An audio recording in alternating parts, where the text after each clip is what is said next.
Welcome to the klutchkittengaming podcast, where I play an indie game for 5 hours and let you know whether or not it's worth your time and money.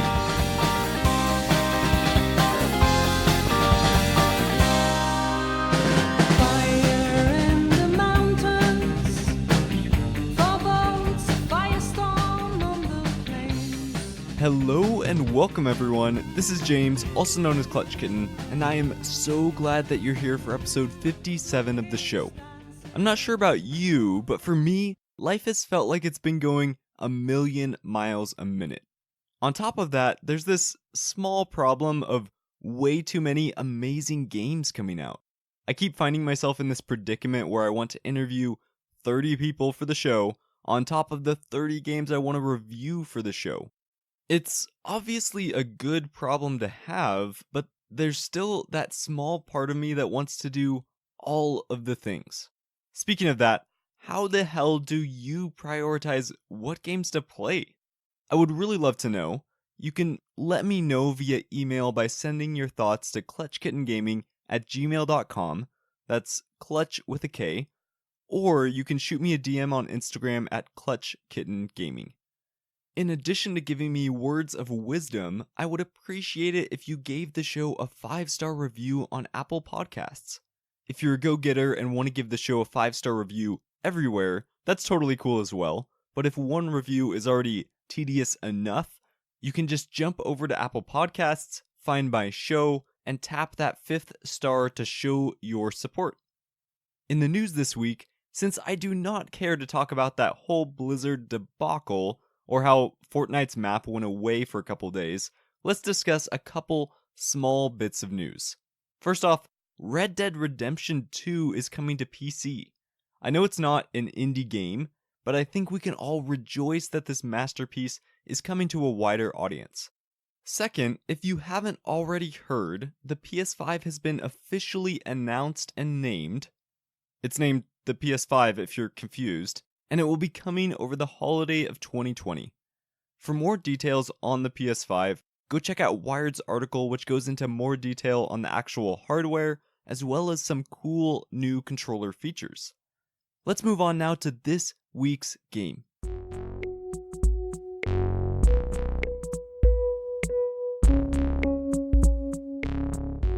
This week we're going to be talking about Neocab. According to Neocab's site, it's an emotional survival game, and although there are some very light survival elements, this is much more of an emotional visual novel. It was released on October 3rd of 2019 for PC, Switch, and Mac, specifically on the Apple Arcade, and it currently costs $15 on Steam and $20 on the Switch. The development of this game was done by Chance Agency, which is a small indie studio based in San Francisco, California. I haven't been able to find out a whole lot about this studio, but what I do know is that Neocab is their first release. According to HowLongToBeat.com, this game takes anywhere from 2.5 to 4 hours to beat. In my experience, one playthrough took about 3.5 hours, and there is some replayability value, so depending on the speed at which you make decisions in the game, I can imagine getting upwards of 6 or so hours of gameplay. In terms of controls, I personally used mouse and keyboard since I was playing on PC. However, all you really have to do in the game is choose between dialogue options, so the device you use to control the game shouldn't really matter. Let's move on now to the narrative. My name is Lena, I drive for Neocab, I'm moving to Los Ojos to be with my estranged best friend, and everything will be okay.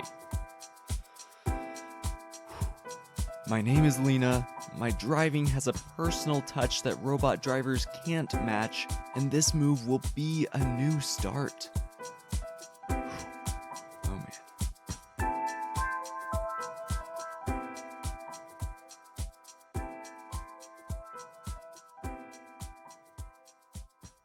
Neocab is a game about taking leaps of faith, meeting new friends, and solving the mystery of your best friend named Savvy. Shortly after arriving in Los Ojos, Savvy goes missing, and the bulk of your experience is your journey to survive and uncover what happened to your friend. Despite that being the overarching plot, this game really shines in the interactions you have with your passengers, or packs according to the game. As you shuttle people around in order to make enough money to survive, you get to learn more about the city through its residents. On a given night, you might pick up a hacker witch, an AI programmer, a photographer, a trust fund brat, or a corporate asshole. Although you often have an idea of what the passenger is like before picking them up, it's not until you actually get them into your backseat that you truly start to understand who that person is. Every single patron I picked up felt unique. They each felt like an enigma to crack, or a cipher to understand. Why did they choose a human driver over the thousands of robot-driven cabs? Are they lonely? Are they seeking human connection? Do robots not appreciate that person for who they are?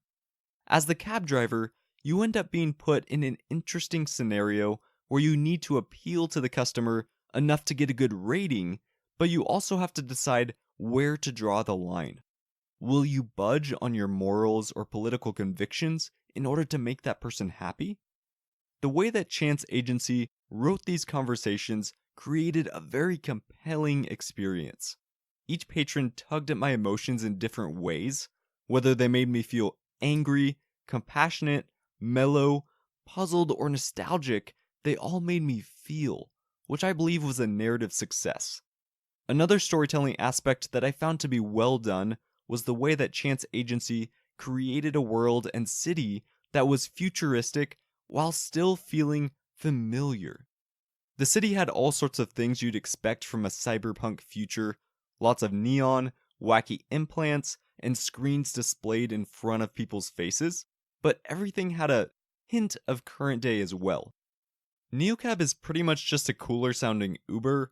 Robot-driven cars aren't that insane given the steps in automation that Tesla has made, and big corporations trying to rule a metropolis is a story that all of us can understand.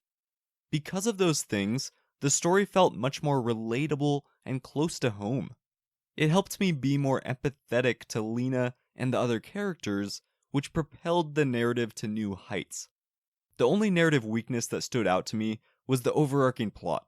It starts off well, with an intriguing disappearance, but as the story progresses, it relies more and more on tropes, which I think results in a mediocre ending. I still enjoyed the writing overall, but the core plot could have used some tweaks. Let's move on now to gameplay. In terms of systems and gameplay, Neocab is a very simple game. There's a small amount of survival in the sense that you have to manage your money and car charge in order to pay for hotels and travel, but beyond that, the bulk of gameplay is found in making narrative choices. Although the gamification of conversational decisions is probably nothing new to you, Neocab introduces a small subsystem that helps to enhance the experience. Early on, you're given a feel grid, which is essentially a mood ring in bracelet form. It shows up in the UI, the user interface, as a color palette, and depending on how Lena is feeling, the color will change. If Lena is getting pissed off, the feel grid will start to turn red. If she's feeling chill and along for the ride, it will be more green. If she's feeling happy, it will tend toward yellow. And if she's feeling cold and down, it will take a bluish hue. You get the picture. Why this matters for gameplay is that some dialogue options will only be available if your mood is a certain way. For example, if you end up getting angry with a patron, that corporate asshole is just being a complete dick, you might be locked out of the nicer dialogue option. All in all, I found the feel grid system to be a fun addition to the game. It added a slight amount of nuance to conversations without being overbearing or annoying. Apart from that, the conversational choices as a whole felt solid.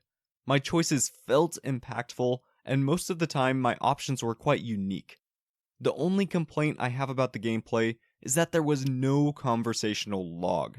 I wouldn't be surprised if it gets patched in at some point, but that felt like a real stumble in terms of the design. Now that we've made it through the narrative and gameplay, let's discuss the art and sound design. On the art side, this game was pleasant to look at. Some of the animations outside of Lena's car looked pretty clunky, but since most of the game is spent inside the car with the focus on Lena and her passengers' faces, those didn't really bother me. The most important thing is that each of the characters looked interesting and unique, and I think the artists achieved that goal. When it comes to the soundtrack, it was really enjoyable. The synthy electronic tracks faded nicely into the background and supported the whole futuristic city vibe. When compared with something like the soundtrack from Valhalla, it shrinks in comparison. I loved that soundtrack, but for this game in particular, it fit it well enough.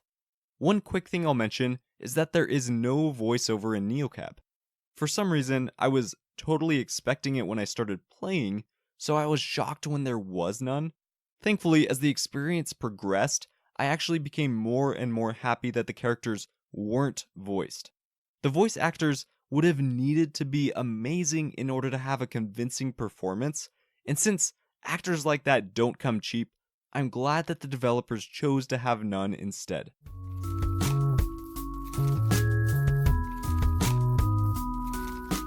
Now that we've talked about the narrative, gameplay, art and sound design, let's summarize with some positives and negatives. First off, on the positive side, the character writing and world building were the stars of this game.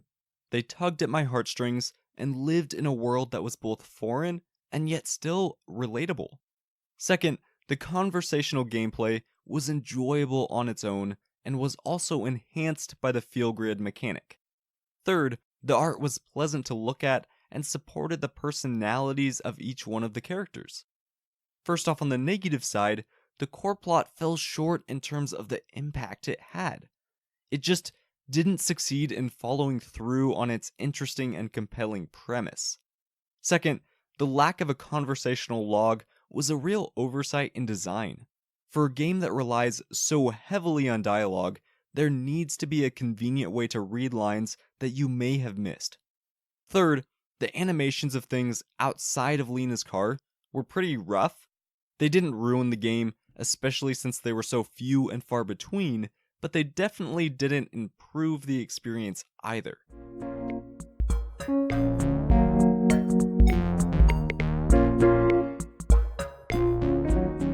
We've made it now to the final boss. This is the part of the podcast where I let you know whether you should slay the game and buy it, flee the game and avoid it, or farm up and wait for a sale. My verdict is to slay this game. NeoCab ends up being a title that you'll want to treat like a movie. Grab some popcorn, mix a drink, turn out the lights, invite a friend, and let yourself be carried along in this journey. This game won't leave you with butterflies in your stomach or an adrenaline high, but in a weird way, I think it will leave you feeling just a little bit more human.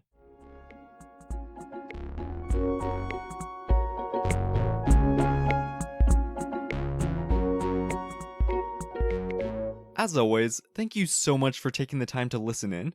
If it wasn't for you, this show wouldn't be around, so I appreciate the support. I hope you have a wonderful rest of your day, and I'll see you in game.